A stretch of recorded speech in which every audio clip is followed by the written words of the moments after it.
నాది వచ్చేసి software field అనమాట. సో నేను యాక్చువల్‌గా చిన్నప్పటి నుంచి కూడా రైతు కుటుంబం నుంచి వచ్చిన వాళ్ళమే. కాకపోతే సిటీలో పుట్టి పెరగడం వల్ల చెన్నైలోనే చదువుకోవడం జరిగింది. మా ఫాదర్ హెల్త్ ఇష్యూస్ వల్ల కొంచెం ఎక్స్‌పైర్ అయ్యారు. అంటే అటు నుంచి మనమేం చేయలేమా, మనమేం పెంచుకోలేమా అని ఆలోచించి కరోనా టైంలో మనకు చాలా కొన్ని అనుకోని పరిస్థితులు అయితే చూసాము. దాని నుంచి అప్పుడు మనందరికి టైం దొరికింది. దానివల్ల ఏంటంటే మన భారతదేశం అంటే ఫస్ట్ నుంచి మనం ఆర్గానిక్ ఫార్మ్ చేసుకుంటున్న వాళ్ళం. సో మనం నేను నేర్చుకొని చూసిన దాన్ని బట్టి మార్నింగ్ కూడా చెప్పాను. మనకి ఎలా అంటే ఈ సృష్టిలో దాదాపు 15 లక్షల క్రిమికీటకాలు అయితే ఉన్నాయి. అందులో మనకి మనకి పంటకి హాని చేసేవి ఓన్లీ 15,000 మాత్రమే. సో 15 లక్షలు ఎక్కడ, 15,000 ఎక్కడ. సో ఈ 15,000 క్రిమికీటకాలు ఎదుర్కోలేక ఎన్నో రసాయన మందులు అవి పిచికారీ చేసి చేసి చేసి అదేమవుతుందంటే అవి పెస్ట్ కొంచెం రెసిస్టెంట్ గా తయారవుతాయి. దానివల్ల ఏమవుతుంది, ఎప్పుడైతే రసాయన మందులు స్ప్రే చేస్తామో అది నేలలో, గాల్లో, నీటిలో కలిసిపోయి దాని ద్వారా వాతావరణం అంతా కూడా కలుషితం అయిపోతుంది. దాంతో పాటుగా బ్యాడ్ పెస్ట్ పోవడమే కాకుండా యూస్ఫుల్ పెస్ట్ కూడా మనకి చనిపోతుంది అనమాట. దానివల్ల నేలలో అసలు సారం అనేది లేకుండా అయిపోతుంది. సో అందుకే మనం యాడ్ లైఫ్ ప్యూర్ సాయిల్ అని చెప్పేసి మనం బ్యాక్ టు రూట్స్ అన్నట్టుగా మనం మళ్ళీ మన పాత విధానాన్ని పాటిస్తూ ఉండాలి. సో మన సిటీలో ఉండే వాళ్ళకి ఎలా మనం కూడా ఎప్పుడు ప్రతిదీ రైతు పండించే ఇవ్వాలనే లేదండి.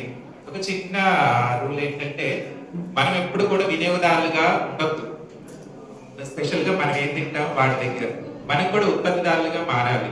సో దానివల్ల మనకున్న ప్లేస్ లోనే వారానికి అట్లీస్ట్ ఒక 3 రోజులైనా మనం ఏం తింటామో అది మనం పండించుకోవడానికి ట్రై చేస్తే ఇనిషియల్ గా ఆకుకూరలు పెంచుకోవడం ప్రతి ఒక్కరికి ఈజీ. సో ఆకుకూరలతో మొదలు పెట్టుకొని మీరు మెల్లమెల్లగా దాన్ని పెంచుకుంటూ వెళ్ళండి. సో ఆ రిజల్ట్ అనేది మీరు చూసిన తర్వాత డెఫినెట్ గా మళ్ళీ మీరు బయట కొనే పరిస్థితి అయితే రాదు. సో ప్రతి ఒక్కరు కూడా సిటీస్ లో ఉండేవాళ్ళు మీకున్న ప్లేస్ లో మీకు వీలైనంత మొక్కలు పెంచడానికి ట్రై చేయండి. దానికి సంబంధించిన గైడెన్స్ అంతా కూడా మా వైపు నుంచి అయితే డెఫినెట్ గా ఉంటుంది. సో నేను పర్సనల్ గా నాకు ఒక 200 గజాల పైన దాదాపు ఒక 70 వెరైటీ ఫ్రూట్ ప్లాంట్స్ నా దగ్గర ఉన్నాయి. కూరగాయల్లో మాక్సిమం వెరైటీ కూరగాయలు పెంచగలుగుతున్నాను. ఆల్మోస్ట్ 3 years గా మేము బయట కొన్నది మాక్సిమం లేదు. ఉల్లి వెల్లుల్లి కూడా నేను పండించగలుగుతున్నాను టెరెస్ మీదే. సో దానివల్ల యాక్చువల్ గార్డెనింగ్ అంటేనే మనకి ఫిజికల్ గా, మెంటల్ గా అండ్ ఆ హెల్త్ పరంగా 3 రకాలుగా కూడా మనకి చాలా బెనిఫిట్స్ అయితే ఉంటాయి. ఎందుకంటే మనం ఆ సాయిల్ మనం వ్యవసాయం చేస్తున్నాం అది మన టెరెస్ మీద. సో మనం ఓన్ గా చేసుకుంటున్నాం కాబట్టి ఫిజికల్ గా మనకు చాలా స్ట్రెయిన్ అనేది ఎక్కువగానే ఉంటుంది. అట్ ది సేమ్ టైం అది పచ్చగా అది పెరిగి మన కళ్ళకి అదొక రిలాక్సేషన్ అది ఎలా ఇస్తుందో అది ఫీల్ అయిన వాళ్ళు మాత్రమే తెలుస్తుంది. సో మెంటల్ గా మనం బాగుంటాం. నెక్స్ట్ థింగ్ వచ్చేసి మనం పండించుకునే మనం తింటున్నప్పుడు మన హెల్త్ కూడా చాలా బాగుంటుంది. సో ఇప్పుడు జనరేషన్ అంటే మన జనరేషన్ వరకు పర్వాలేదు, బట్ మన నెక్స్ట్ జనరేషన్ ఏంటి కాబట్టి ఏమవుతుందంటే మన భావితరాలు కూడా మనం దృష్టిలో పెట్టుకొని మెయిన్ స్కూల్స్ లో పిల్లలకు కూడా ఫార్మింగ్ అంటే ఏంటి, వాళ్ళు ఎలా పెంచుకోవచ్చు అనే దాని మీద అవేర్నెస్ ప్రోగ్రామ్స్ అయితే మేము రెగ్యులర్ కండక్ట్ చేస్తూనే ఉంటాము.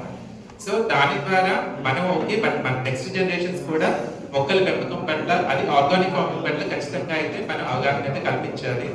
సో ఈ అవకాశం ఇచ్చిన చాలా చాలా థ్యాంక్స్ అండి.